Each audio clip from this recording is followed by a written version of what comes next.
Well, hello, I'm so glad that you're joining me today, and I am thrilled that each and every week we get to come into your home, into your car, whatever place that you choose to listen to our Up and to the Right podcast. And this week, we've got a very special guest with us, and that is Blaine Bartel.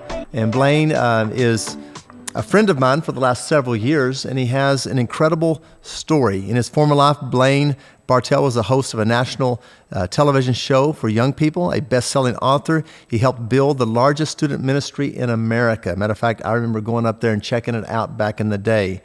Until he lost his marriage, his church, and nearly his life over 11 years ago. And today he's a sexual addiction coach to men, an advocate for resurrection, and loving Jesus life. I want you to welcome with me Blaine Bartel. Yay, Blaine. Good to have you. I'm sure everybody's clapping at home right now and cheering on you as our guest. Right on. Good to be with Blaine, you again. Talk to me a little bit about what this, in the opening, talked about how that you had this going up and to the right in regards to, quote, ministry and what we think it should look like up until everything crumbled. So talk about this moral train wreck that happened some 12 years ago. And it was building, obviously, over a period of time. But there's those that probably haven't heard this story. So give us a background on what happened. Yeah, Pastor Rodney, good to be with you, and good to be with all the people that are joining us today, all of our friends at North Church and beyond. So, yeah, for those who haven't heard my story, I guess I started in ministry at a very young age. I graduated from Bible school at 18, literally out of Bible school, began to minister to children and young people, and God opened up this amazing door to move from Canada, where I grew up, to Tulsa, Oklahoma, and I began to work with Pastor Willie George at Church on the Move. Long story short, we began a national television program for teenagers called Fire by Night, and the thing exploded, and all these opportunities began to happen. And I'm just a kid. I mean, I am young. When the show started, I was 26. And literally within a year or two, the whole nation, especially in student ministry, young people, it was kind of buzzing about this new Christian show. It was kind of like a Saturday Night Live, with a Christian faith based. And so we had sketches and drama and music videos and short preaching spurts. So all of a sudden, I'm being asked to travel, to speak, to be doing media events, and I really, as just really a kid in his 20s, I really didn't know how to handle all of that kind of opportunity and, on some level, notoriety. And I began being the driven person that I was, and having all this passion to, go and preach the gospel and win as many people as we could. I began to take literally every opportunity that came. And 2 years later, I was 28, and I was just completely exhausted. I had not Sabbathed at all. I was away from my family pretty much every weekend preaching, working hard during the week, literally 10-hour, 12-hour days, getting our TV show done every week. And I found myself at 28 completely just lost. And I didn't feel like Jesus had left me. I felt like I was still a Christian, but I was really struggling in my personal relationship with him. It just felt like it was endless in terms of the time I was putting into ministry. And I made an awful decision one night. I was in a hotel room, and I was alone, and it was after a whole weekend of ministry, and I'm sitting at the end of the bed, and I'm really, really tired.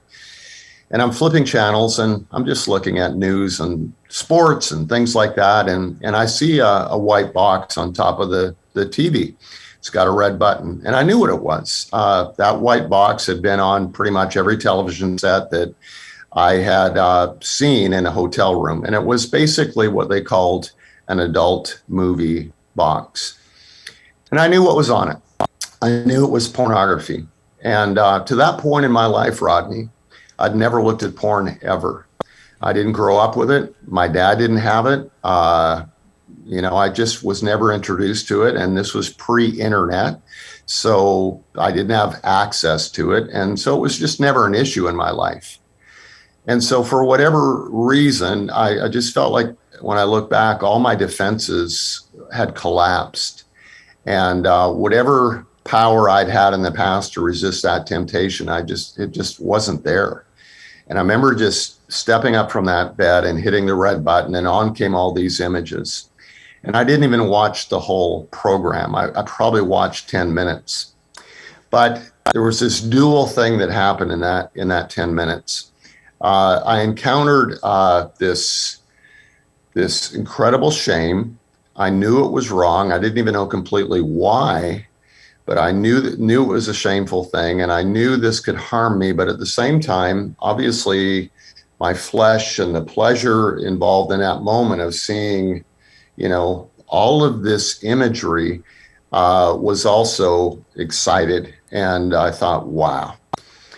So I turned it off, and I made at that moment the worst decision of my life.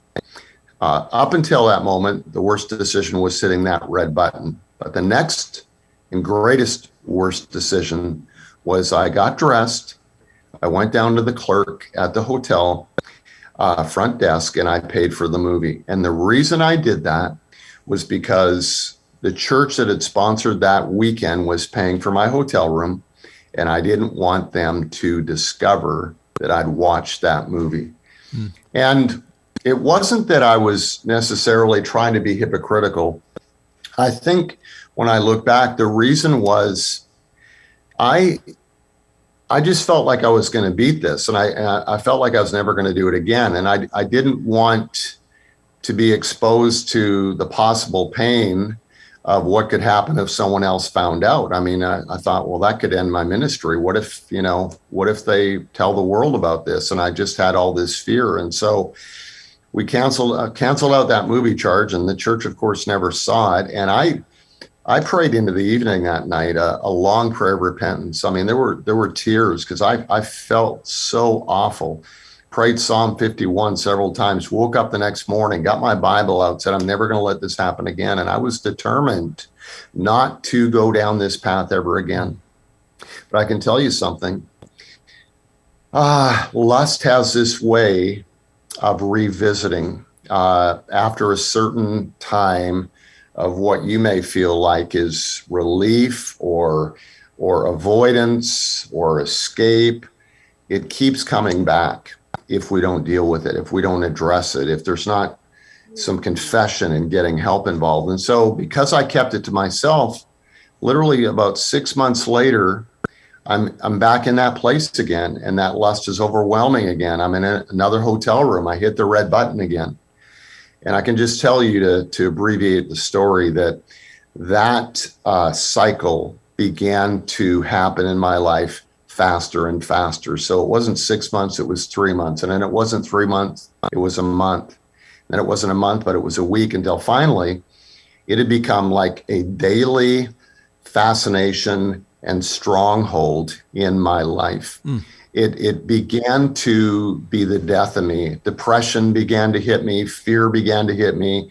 And then it began to escalate to the point where just watching, a video wasn't enough. And I remember, seeing on some of the advertising in the magazines, these chat lines, and I called a chat line and I talked to a live person, and it was a sexual kind of conversation.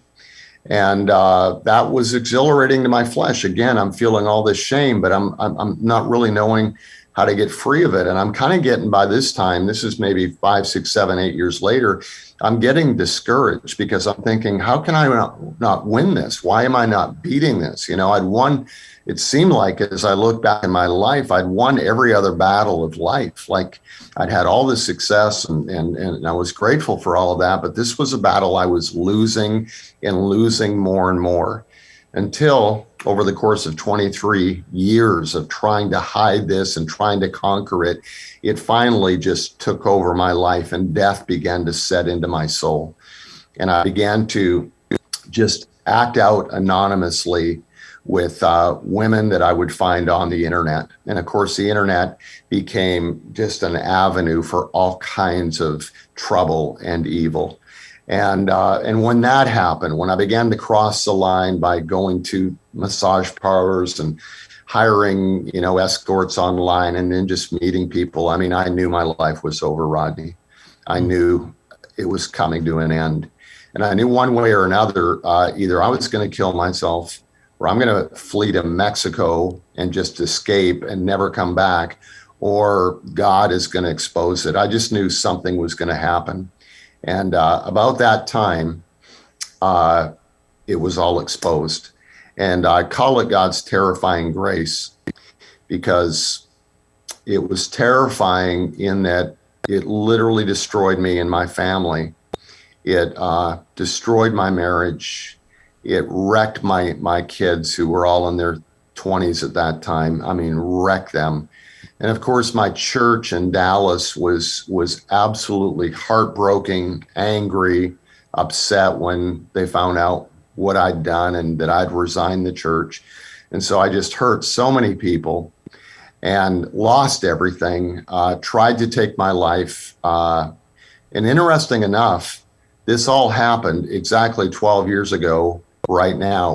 It was Holy Week. And everything was exposed to Wednesday of Holy Week. And so the biggest of time, really what would become the biggest Sunday in our church, that following Sunday, Easter Sunday, we'd have over 1,000 people there. They read my resignation letter. It was like Good Friday on a Sunday. Death just came over our church, and death came over my family. And it absolutely broke me. And I've said this often, but if I could have, when I hit that first red button, Rodney, if I could have had a video play of where this crazy world would take me and what one small 10-minute viewing of this porn experience would take me, obviously, I would have done anything to stop it. I would have told anyone to get help. But it took 23 years. And the reason it was grace is because I really look back today, 12 years later, and I hate to imagine where I would have been if God hadn't just halted me in my tracks in that moment, literally saved me from probably physical death, which would have been right around the corner for me. And so that's my story. And the better part of the story is what God has done in the last 12 years since. There's been this beautiful resurrection in my life, in my family, in my kids. And I can say now, although I never expected it, in the work that we're doing and helping ministers and men and marriages that are struggling with some of these same things. That's a very riveting, should be awakening story for a lot of people, all of us. What could happen if we do not surrender to what we know is the right thing to do, and not to try to hide our sin and cover it up, but to expose it. Now, you mentioned a word there that I think is so crucial, because it's been a part of your book that I've read, and I encourage people to go get that book and read. But you talked about resurrection. And could you elaborate a little bit more on that, and exactly what do you mean? And actually, how did that work out in your life, this resurrection that you're speaking of? Yeah. I remember, I was sent off to Phoenix for a 30-day rehab, residential rehab. And all I heard about was recovery for 30 days. And there were some good tools that were given to me. And there was some helpful counsel. And so I learned things, but somehow it wasn't enough. I remember getting on the plane, coming back to Dallas after, and seeing a flight attendant and absolutely feeling that lust all over again. And I thought, what is going on? None of this is really working. And it was early in my quote recovery, but I got back to Dallas and I started to go to a recovery counselor. I went to 4 recovery groups every single week for a year and a half. And during this time, I'm still struggling. I mean, I'm making progress, and I'm not doing some of the crazy things that I used to do, but I'm struggling with pornography still. And I'm not really feeling freedom come. I'm feeling like I'm doing it all on my own. And I remember Rodney driving from Kansas City to Tulsa in that after my crisis. And I hear these words, and trust me, I wasn't praying. I wasn't asking for God to speak to me. It was not on my mind. But I heard these words, Blaine, I'm not going to give you a recovery. I'm calling you into resurrection. And honestly, I didn't even know what that meant. But as soon as I got home, I opened my Bible. God took me over to John, I think it's chapter 11, the story of Lazarus, and he gave me 7 principles for resurrection. He said, Blaine, I didn't come to make bad people good. I came to make dead people alive. And I want to bring life back into you. And there's nothing to recover, but there is something to resurrect. There's a new imagination, a new way of living, a new Jesus life that I want to give you. And he began to give me one step at a time. And this is kind of what it looked like. I'll kind of put it into a Reader's Digest version here. So I read the story of the resurrection of Jesus, which of course we're going to be talking about this coming Sunday, right? So I'm reading that story, and I see this John's take on this, where he talks about how Mary came to the tomb. She found the tomb empty, and she saw a gardener standing nearby, and she said to the gardener, where have you laid him? Well, John describes that this wasn't the gardener, this was Jesus, but she didn't recognize him. And she's like, where did you put Jesus? And yet she's talking to Jesus. And Jesus, of course, identifies himself. And when I read that, the Lord spoke to my heart about 2 things. He says, resurrection is 2 things, Blaine. First of all, it will feel ordinary at times. So don't expect some miraculous, angel from heaven to show up, or, lightning bolt, or all of a sudden you're going to have this miracle where you never have a desire for porn or for lust ever again. That on some level, even though it is supernatural, it might feel ordinary. You see, Jesus didn't have a glow about him in that garden. He looked like a working class gardener, and yet he was the resurrected Son of God and had the power to deliver us from our sin. And then he was a gardener, and is indeed a gardener, that the way that Jesus resurrected me out of my lust and out of my sinfulness and out of my brokenness was he began to teach me how to cultivate the fruit of the Spirit in my life, and this resurrection love and this resurrection goodness and this resurrection faithfulness. And the more I began to cultivate the fruit of the Spirit and what Jesus was doing in my life, the more that lust, and the more not just lust, but impatience and selfishness and self-centeredness began to exit my soul. And when those things begin to exit, the desire for lust begins to exit. So it took time, though, and it wasn't overnight. But one day at a time, I'll tell you, I began to do a couple things. I began to put all of my treasure and all of my heart into my love and my passion and my following of Jesus. I denied myself. I took up my cross and I began to follow him. And what that meant for me was I began to pray the Lord's Prayer 3 times a day, every day, and pray it slowly and thoughtfully and allow God's kingdom to come in my life. I began to, before I'd get out of bed, I would just skirt myself off the bed, fall to my knees without my feet touching, and just say a prayer of surrender when I'd wake up and say, God, I'm not taking one step today without you. I began to make a commitment to my local church, and I wasn't pastoring then. I was just a guy. And I was in my church Wednesdays. I was there Friday nights for Celebrate Recovery. I was there Sunday, sometimes both services. I mean, I began to really dig into worship and the teaching of God's word. And more than that, even, or not more than that, but also with that, community and creating brotherhood and having men speak into my life. And so I began to do that daily and weekly, these rituals, these practices, these routines. And here's what I began to find out. That is, we begin daily to invest our time, our energy, our resources into this work of resurrection, cultivating our soul, that over time, that ordinary work becomes supernatural. And I can tell you about a year and a half after that, I was completely free. Now, I can't even explain it today. It is so a part of my soul today to live into this Jesus life, and so a part of my daily routine that literally porn isn't even on my radar. It's not even a part of my world anymore. I mean, I have my computer open every day, and I can't even remember the last time I even had a thought about accessing porn on my phone or on the computer. And that's where everything had started for me. So I encourage those of you that are listening, listen, there's a way out of our brokenness. There's a way out of our habitual sin. It may not be porn. It may be, food, or it may be gambling, or it may be a drug or alcohol addiction, whatever it is.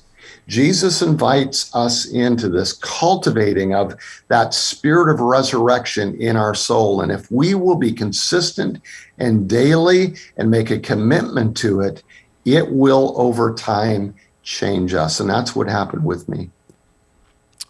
So good. Hey, Blaine, let's for just a moment, before we get into your life today, I want to go back and just look at your life.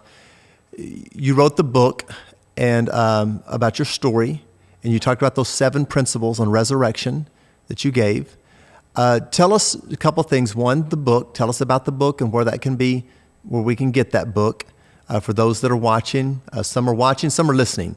Some people listen about this podcast, some watch this podcast. They're going to share it with others. Where can they get the book, the name of the book, and where they can get it? But then also talk to us a little bit about how those 7 principles, because there's people watching right now. Obviously, the topic is sexual addiction, breaking that, the resurrection power of Christ. But I'm convinced, because I've read the book, that those 7 principles do also apply to all other areas of our life that need to be strongholds broken, and we need to resurrect a new life. So just talk to us about the book, and then talk to us about how these principles apply to every area of your life. Yeah, right on. Well, the book's easy to find. You can go to blainebartel.com, and the book is available there, or you can just look in Amazon. Everything's available on Amazon. So if you just research "Death by 1,000 Lies," you'll find it on Amazon. So yeah, a couple maybe just truths that the Lord dropped in my heart when I read that story of Lazarus. First of all, I remember the Lord said, "Blaine, resurrections always stink before they start. Don't be afraid of the stink. Don't be afraid of the ugliness of your story." And I had to come to grips with the fact that I had sinned, and I'd sinned grievously, and it stunk, and it broke me, and it broke my family. But I had to be willing to just confess it. I had to be willing to just get it out and not be afraid of the ugliness of it. Mary and Martha were like, "Don't roll away the stone. It stinks. He's been dead 3-4 days. And we don't want that stench coming out." And Jesus said, "Roll away the stone," because he's greater than our stench. He's greater than our worst moments. The resurrection loves to show up in our worst moments and turn them into what can become our best moments. So just the ability to say, "This was me, and I confess my sin," and to share it with brothers. And it's one of the reasons I don't have any shame in telling my story today, because it's not me. I mean, that's my past man. It's a testimony to God's glory. And so we have to be honest about the stench in our life. I think, maybe one of the most important parts of that story that I saw was, Lazarus came out of the grave, and he's walking, but it's interesting that he had his grave clothes still attached. Yeah. So I'm like, if I was Jesus, and I'm not, and I wasn't, which is good for all of us, but I would have raised him, in a 3-piece suit. I would have, done the whole thing, right? Just get him out of the grave clothes, bring him out, bright, shiny, brand new Lazarus. But there was a purpose in that. When Lazarus came out, he was covered in grave clothes, and Jesus said to the family and to the people that were there at the tomb, he said, "Take off his rags," or his grave clothes. And so all of these friends and family began to unravel him and began to take off these grave clothes. And what the Lord told me was, he's the one responsible for us coming back to life. But we need to be willing to allow others to help us take off the attachments or the grave clothes that are still there.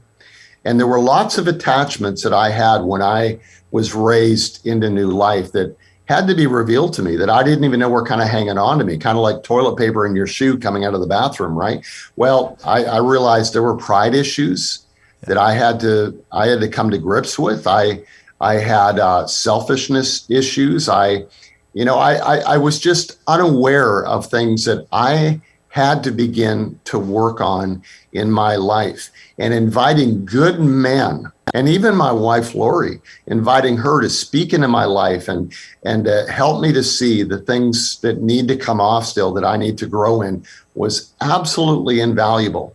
And that's a humbling experience, because we don't like to be told, we're not doing something well enough. It's a hard thing, but it also says that those who humble themselves in the sight of the Lord will be exalted. And that word exalted speaks of resurrection. I'll raise you up. It's not us being raised up because of who we are, but it's being raised up to bring a testimony to the glory of God.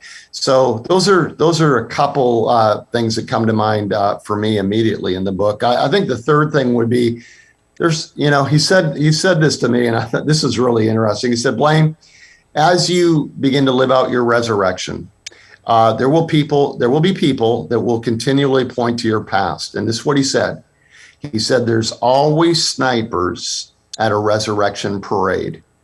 And he spoke that to me as I read John 12, because right after Lazarus was raised from the dead, it says that the Pharisees began to plot on how they could kill Lazarus. Now imagine that. He's been raised from the dead. He was literally dead, and the religious crowd wants to re-kill him.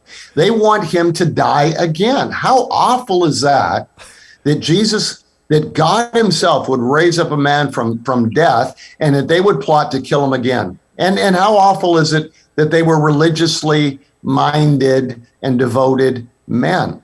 So he basically, from that, he said, Blaine, don't live in your past and don't worry about what people say about you.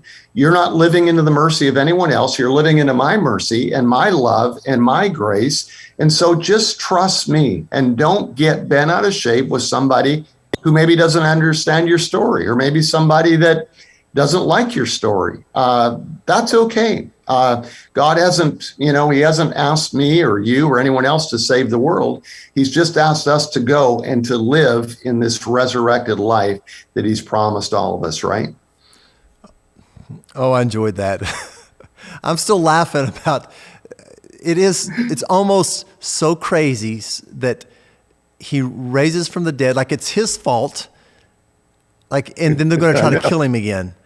It's just like, it's hilarious. It's so sad and just incredibly demented that it's almost also laughable. It's like, what in the world could somebody be thinking? But let me ask, so today, talk to me about today, where you're at, kind of, has it been difficult to remain free from pornography and your past addictions? What has that been like for you today? I'll put it like this, Rodney. There's an ease in it today, but I'm gonna say that there are two reasons for that. Number one, the Lord told me to wake up humble and surrendered every day. That this isn't something I've done, because I tried for 23 years to rid myself of this brokenness and this sin and this addiction. And so I get up every day realizing, but for the grace of God, there I go again. But yet, with the grace of God, I'm empowered to live above this and live beyond this. And so there is a freedom. It is not a part of my world. I have not visited the porn world or any other part of that world of vice I was in for 10 years. Just celebrated my 10th year a month ago. So God has just so graciously given me that gift, and it is a gift, and I celebrate it, but I walk humbly, knowing it's only because of him. And then the second thing is I know I will have to live into brotherhood every day, and to have people speaking into my life and not be the Lone Ranger that I used to be, and not think I can do it on myself, and realize I need Sabbath in my life. I need a strong local church and a good pastor that speaks into my life. I have a small group that I meet with every Thursday night, and I've met with them for, I think, 7 years now, and never miss. I mean, it's just a part of my life. I have 3 other pastors in the city here in Tulsa that I meet with every 2 weeks, and we as pastors are transparent and honest with each other and share our struggles. So it's not that I'm living this perfect life without struggles. I mean, there are days I struggle with depression. There are days that I struggle with loneliness. There are days that I struggle in traffic, being kind. And there's even moments that I'll be walking maybe through a mall and I'll see a very attractive woman and I'll be tempted to do a double take, or even maybe I do a double take and I look again. And so I've just learned to be very quick to repent in those moments, very quick to judge my heart, very quick to lean into Jesus, and be sure that I'm walking humbly and I'm walking in brotherhood with men that are speaking into my life and into my soul. Mm. Now, I know that you have a passion. I've seen it come out of you. You've spoken to our men at the North Church. You've spoken to our church on a weekend. You've done a revival service for us. The passion to see other men, ministers, because you was a minister wrapped up in this world, you have a desire to see them to be set free, like you have been set free. But so what does this ministry look like? What does this actually entail in regards to you being able to help other people? Well, I'll put it like this. I remember I was in Phoenix. I was in rehab, and I am just a broken man. I am lost. I don't know what's going to happen with my life.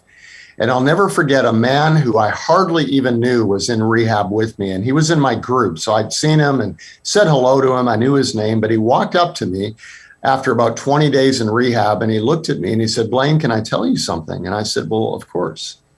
And he said, "You're going to do this someday." And I didn't know what he even meant by that. Do this. But that's all he said.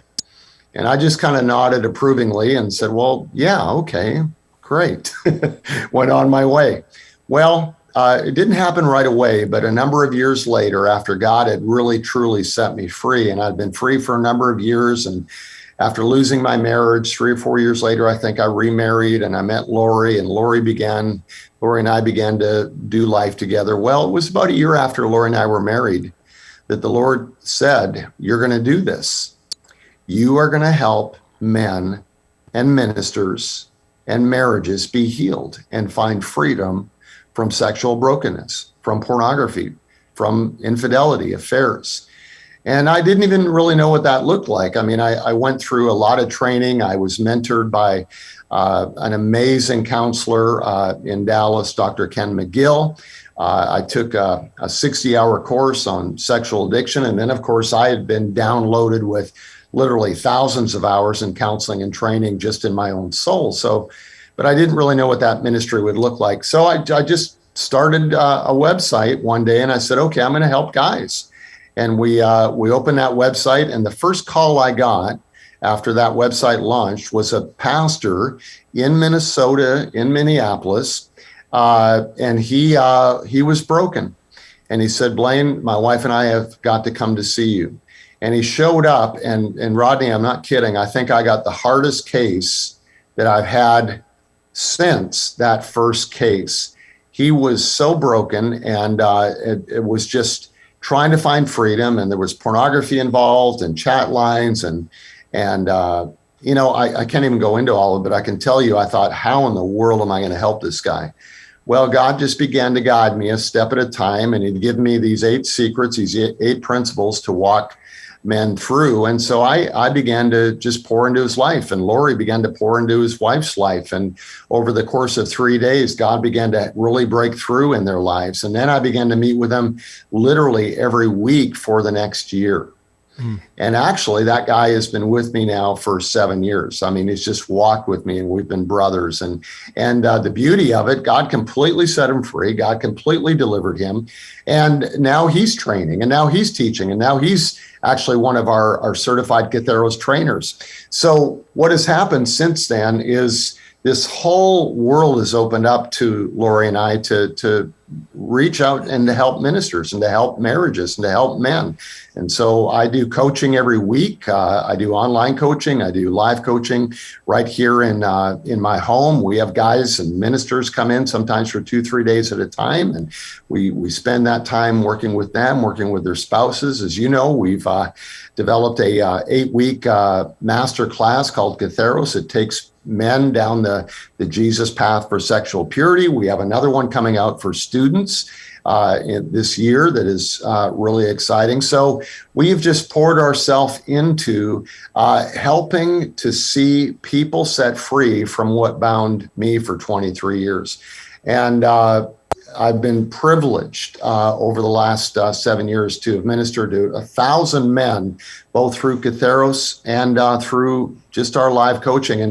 And I'll tell you, one of the things that I emphasize ministers, because Rodney, right now, I'm getting at least 3 calls a week from either pastors, worship pastors, youth pastors, or associate pastors that are struggling with porn. In fact, we have an online confessional where ministers can actually go online and just share their secret and get help. I would have paid thousands of dollars for that opportunity when I was in my secret world, to be able to confess to somebody that I knew I wouldn't get in trouble and I knew they'd provide resources and help. Well, we don't charge anything for this. And when pastors come to us, we don't charge them a dime. I mean, we are there to help them because I was in their place.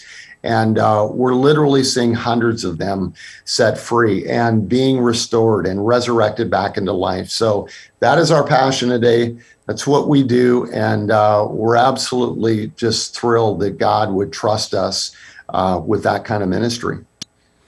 So what is that online place that they can go to get help? Just go to Blaine Bartel, or does it go to? Just go to blainebartel.com.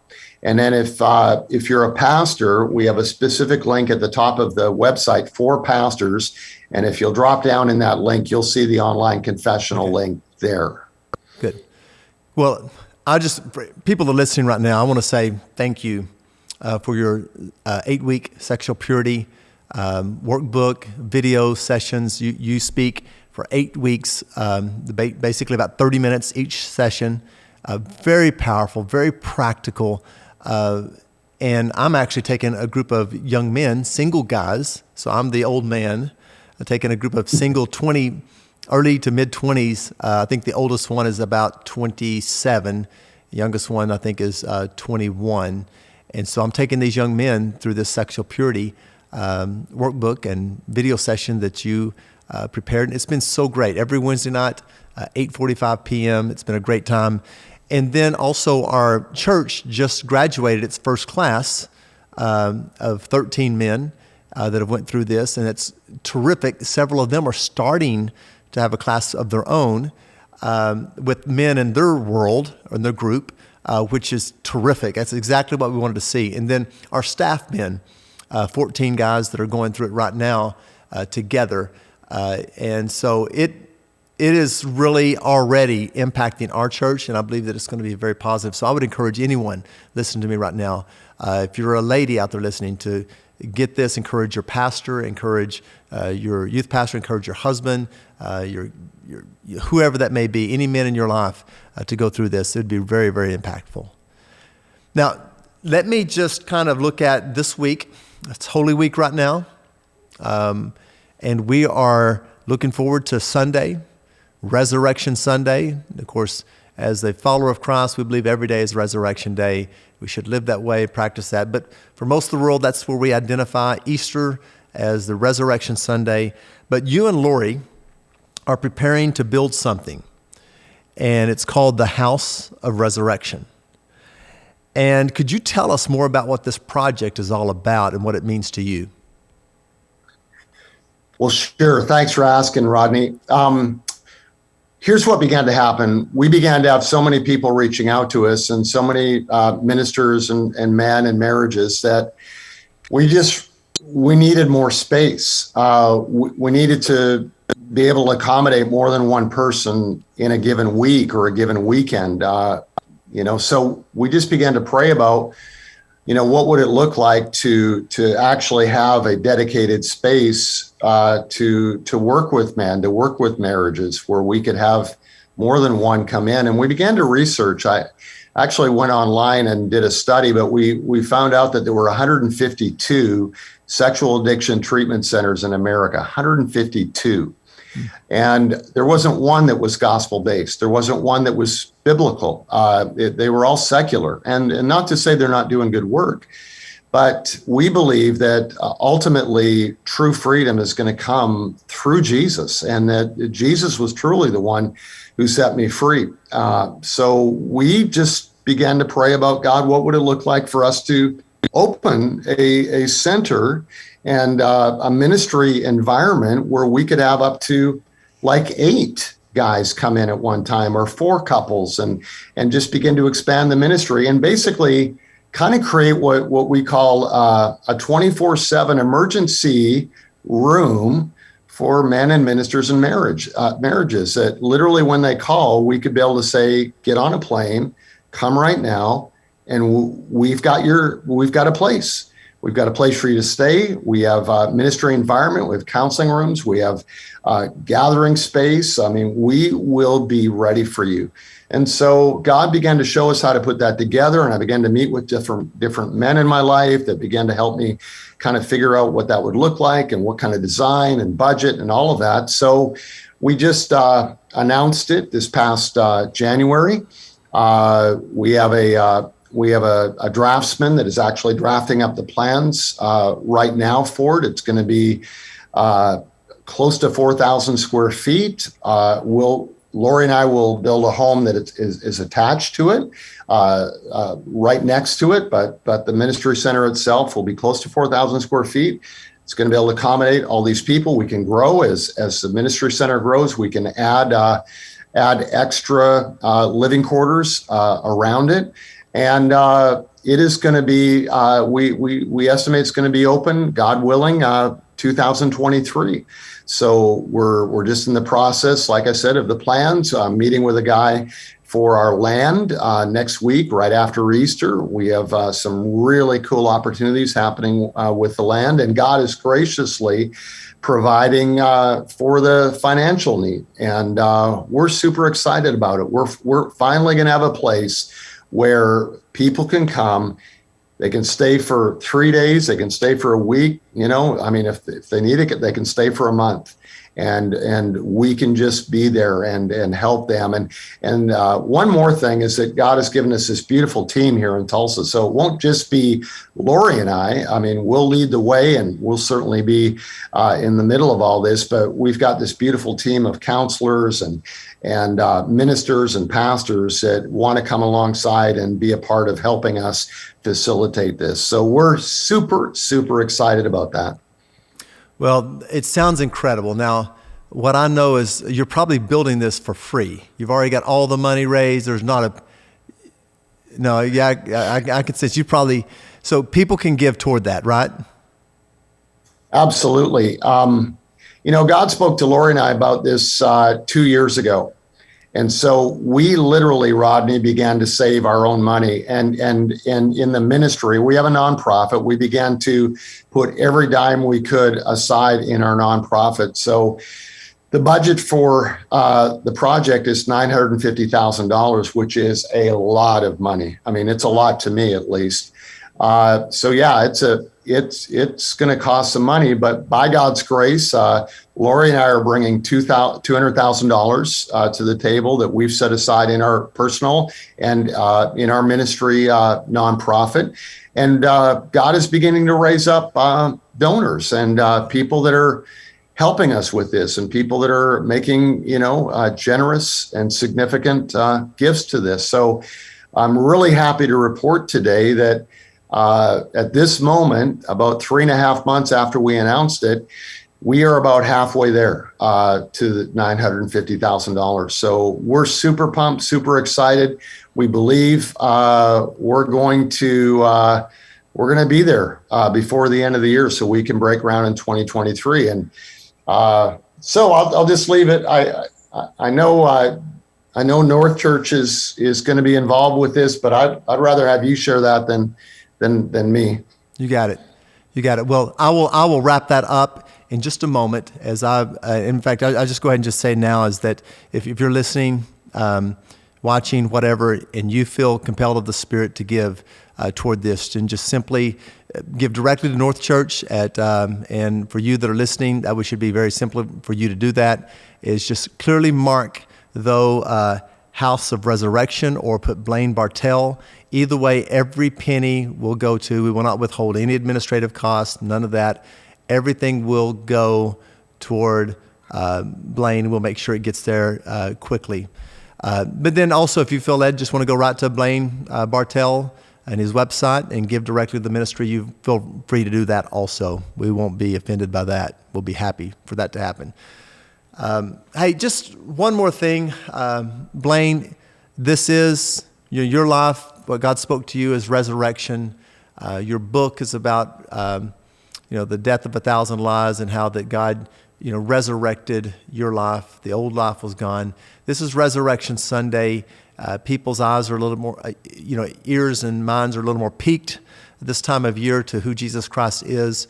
But why don't you pray for just church in general and for the Christians in general to really experience the resurrection life? Because there's a lot of quote Christians that are playing church, let's just pray right now. And I want you to lead that in regards to that churches across America, around the world will just really, and Christians, followers of Christ, will experience the resurrection power that causes the old to be gone and a new way of living, a new way of thinking, a new way of walking, a new way of everything happens in their life.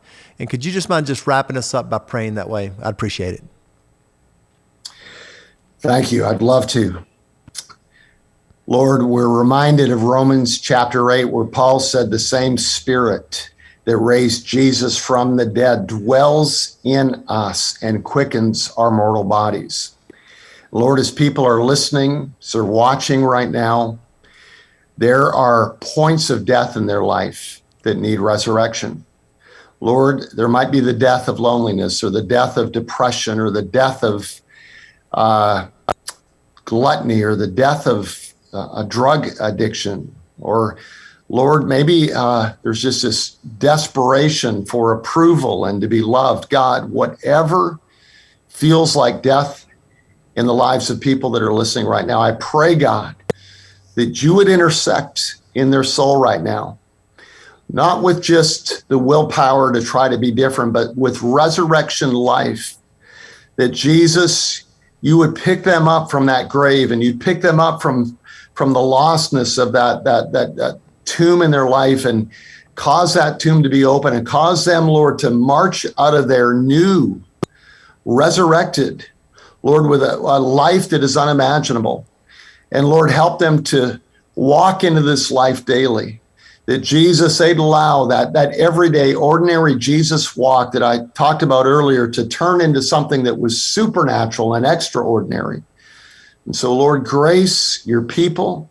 I pray for North Church as we gather this weekend and churches around the world, that, Lord, as we celebrate the resurrection of Jesus, that we'd also open our hearts up to receive that same resurrection in our own life. We pray all of this in the mighty name of Jesus. Amen. Amen. Blaine, thank you so very much for joining us. And for everybody who's joining us today, thank you for choosing to tune in with us. And I hope that you will be back next week. And please share this important message with somebody, especially this week, as people are much more in tune and listening to the possibility of what Christ can do in their life if they just let him. And so share. We'll see you again next week on Up and to the Right.